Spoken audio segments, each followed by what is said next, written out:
پچھلے دنوں آپ نے سنا ہوگا سوشل میڈیا پہ ایک بندے نے حضرت عثمان بن عفان کی گستاخی کی اور حضرت عثمان پر بنیادی طور پہ یہ 3 اعتراضات اٹھائے۔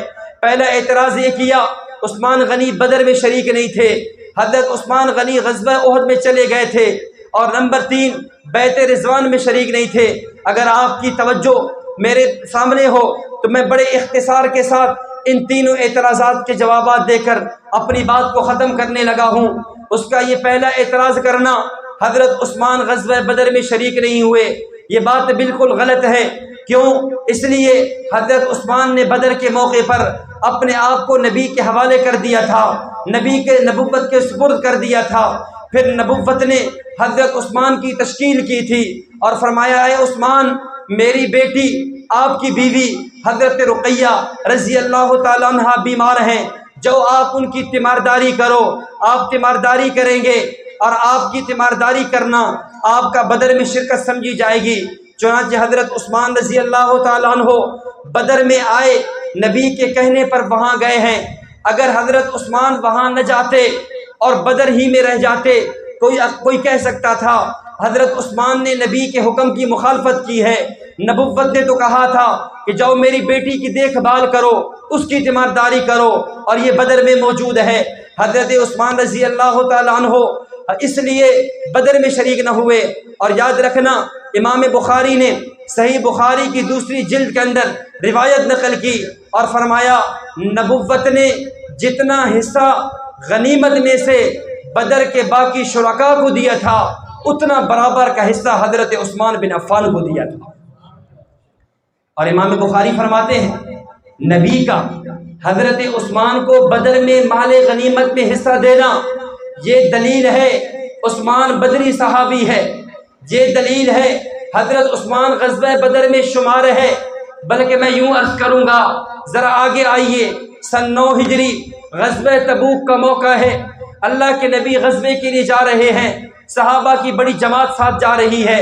فاتح خیبر شیر خدا سیدنا علی المرتضیٰ نے عرض کیا یا رسول اللہ، میں بھی آپ کے ساتھ تبوک چلنا چاہتا ہوں۔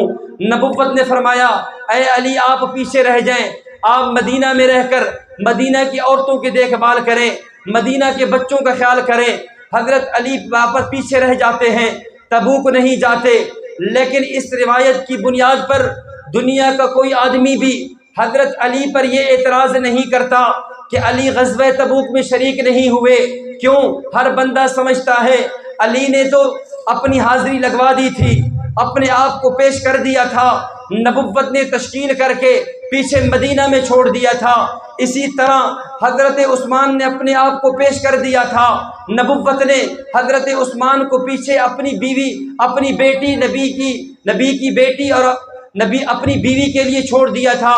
جس طرح حضرت علی تبوک میں نہ جائیں، نبی کے کہنے پر پیچھے رہ جائیں، حضرت علی پر اعتراض نہیں، اسی طرح عثمان بدر میں آ کر نبی کے کہنے پر اپنے گھر چلا جائے تو حضرت عثمان رضی اللہ تعالیٰ عنہ پر بھی اعتراض نہیں ہے۔ اور نمبر 2، دوسرا اعتراض یہ اٹھایا جاتا ہے غزوہ احد جو سن 3 ہجری میں ہوا، اس میں حضرت عثمان رضی اللہ تعالیٰ عنہ راہ فرار اختیار کر گئے، حضرت عثمان چلے گئے۔ اور میں اس اعتراض کا جواب اپنی طرف سے نہیں، صحابی رسول عبداللہ بن عمر رضی اللہ تعالیٰ عنہ سے دینے لگا ہوں۔ کتاب کا نام صحیح بخاری ہے، قرآن کے بعد دنیا میں سب سے زیادہ معتبر اور پڑھی جانے والی کتاب صحیح البخاری اسے کہا جاتا ہے۔ امام بخاری نے صحیح بخاری میں روایت نقل کی، حدیث کا نمبر رقم الحدیث 4066 ہے۔ روایت موجود ہے، حج کا موقع ہے، ایک مصری آدمی مصر سے چلا حج کے لیے مکہ پہنچتا ہے، اور وہاں آ کر دیکھا بیت اللہ کے قریب ایک حلقہ لگا ہوا ہے، ایک محفل لگی ہوئی ہے۔ اس محفل میں ایک بزرگ صحابہ کرام کو دعوت و تبلیغ واضح و نصیحت کر رہے ہیں۔ اس آنے والے بندے نے پوچھا کہ بھائی یہ بندہ کون ہے؟ بڑا معزز لگتا ہے، صحابہ اس کے گرد جمع ہیں۔ لوگوں نے بتایا ارے مسافر، آپ اس کو جانتے نہیں، یہ عام بندہ نہیں، یہ عمر فاروق رضی اللہ تعالیٰ عنہ کا صاحبزادہ عبداللہ بن عمر ہے، دنیا عبداللہ بن عمر کے نام سے اس کو یاد کرتی ہے۔ چنانچہ وہ مصری آدمی چلا، سیدھا عبداللہ بن عمر کے پاس آ کر پہنچا اور آ کر کہنے لگا، اے عبداللہ بن عمر، میرے کچھ سوالات ہیں، اگر آپ ان کے جوابات دے دیں آپ کی مہربانی ہوگی۔ حضرت عبداللہ بن عمر نے فرمایا، اے مصر سے آنے والے آدمی، اے مسافر، آپ اپنے سوالات بتائیے، آپ کے سوالات کیا ہیں؟ اس نے پہلا سوال اٹھایا، اے عبداللہ، کیا حضرت عثمان غنی بدر میں شریک نہیں ہوئے تھے؟ میرا دوسرا سوال، حضرت عثمان غنی غزوہ احد میں چلے گئے تھے؟ میرا تیسرا سوال، حضرت عثمان بیعت رضوان میں شریک نہیں تھے؟ حضرت عبداللہ بن عمر نے جواب دیا، فرمایا اب میری طرف سے ان کے جوابات بھی سنیے۔ آپ کا یہ بات کہنا حضرت عثمان بدر میں شریک نہیں، ایسا نہیں ہے، اس لیے کہ حضرت عثمان نبی کے کہنے پر رہ گئے، اور نبوت نے جہاں بدر کے دیگر لوگوں کو مال غنیمت میں حصہ دیا، وہیں عثمان بن عفان کو بھی مال غنیمت میں حصہ دیا۔ یہ دلیل ہے اس بات کی عثمان غنی کا شمار بدریوں میں ہوتا ہے۔ آپ کا یہ اعتراض کرنا غزوہ احد میں چلے گئے تھے، غزوہ احد میں کیفیت ایسی بن چکی تھی، لمبا واقعہ، میں اس کو عرض نہیں کرتا، میں اس کو چھیڑنا نہیں چاہتا۔ عبداللہ بن عمر کے الفاظ حضرت امام بخاری نے نقل کیے، فرمایا، اے آنے والے مصری، غزوہ احد کے بارے میں قرآن نے کہا، عفا اللہ عنہم، اللہ نے ان کو معاف کر دیا۔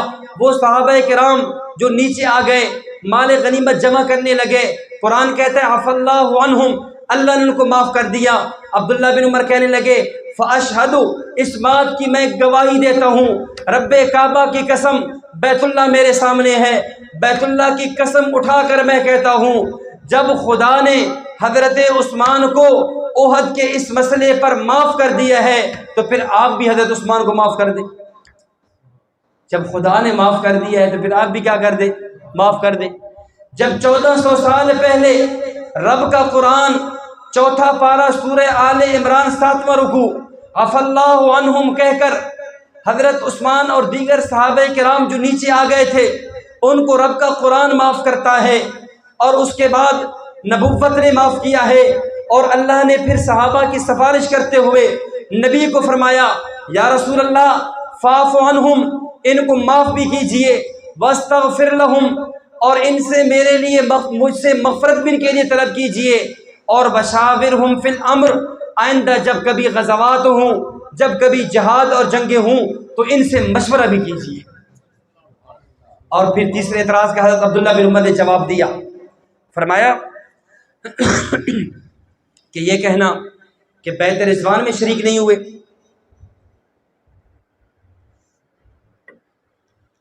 حضرت عبداللہ بن عمر فرمانے لگے کہ بھائی بیعت رضوان ہوئی کس کے لیے تھی؟ یہ جو صلح حدیبیہ کے موقع پر سن 6 ہجری میں قرآن کہتا ہے لقد رضی اللہ عن المؤمنین اذ یبایعونک تحت الشجرہ، یہ جو بیعت لی جا رہی ہے یہ کس لیے لی جا رہی ہے؟ حضرت عثمان کو اللہ کے نبی نے بھیجا مکہ میں۔ حضرت عمر فرماتے ہیں ان اللہ اعز، اللہ رب العزت کے ہاں معزز ترین آدمی حضرت عثمان تھا، تبھی تو نبی نے سفارت کے لیے حضرت عثمان کو مکہ میں سفیر بنا کر بھیجا ہے۔ آج ہم اپنے سفیروں کی بڑی عزت کرتے ہیں۔ پاکستان کا سفیر پاکستان کی عزت سمجھا جاتا ہے، انڈیا کا سفیر انڈیا کی عزت سمجھا جاتا ہے، امریکہ کا سفیر امریکہ کی عزت سمجھا جاتا ہے۔ عثمان غنی یہ اسلام کا بھی سفیر ہے، یہ مسلمانوں کا بھی سفیر ہے۔ اسلام اور مسلمانوں کا سفیر بنا کر حضرت عثمان غنی کو بھیجا۔ حضرت عبداللہ بن عمر فرمانے لگے، اے مصری، اے آنے والے مسافر، حضرت عثمان رضی اللہ تعالیٰ عنہ کو نبوت نے مکہ بھیجا اور حضرت عثمان کے قتل کی افواہ مشہور ہو گئی، تو نبی نے حضرت عثمان کے لیے 1400 صحابہ کرام سے بیعت لی ہے۔ اگر عثمان کو شہید کر دیا پھر 1400 صحابہ کرام عثمان کی خاطر اپنی جان کا نذرانہ پیش کریں گے۔ بیعت رضوان ہوئی حضرت عثمان کے لیے، عجیب بات ہے۔ بیعت رضوان کس کے لیے ہوئی؟ حضرت عثمان کی وجہ سے ہوئی ہے، جس کی وجہ سے باقی صحابہ کو رضا کا پروانہ ملا، جس کی وجہ سے باقی صحابہ کو رضی اللہ کا سرٹیفکیٹ ملا، بھلا خود اس کو کیسے نہیں ہوگا؟ یہی وجہ ہے۔ امام ترمذی فرماتے ہیں حضرت عثمان کے بارے میں نبوت نے فرمایا کہ فی حاجت اللہ و حاجت رسول، عثمان اپنے کام کے لیے نہیں گیا، اللہ اور اس کے رسول کے کام کے لیے مکہ گیا ہوا ہے۔ اور پھر نبوت نے جب بیعت لی ہے تو اپنا ہاتھ عثمان کا ہاتھ قرار دیا ہے، اور یہ حضرت عثمان کی بڑی فضیلت کہ باقی صحابہ نے بیعت کی ہے، صحابہ کے اپنے ہاتھ تھے، لیکن جب عثمان کا نمبر آیا ہے تو ہاتھ نبی کا ہے، بیعت عثمان کی طرف سے۔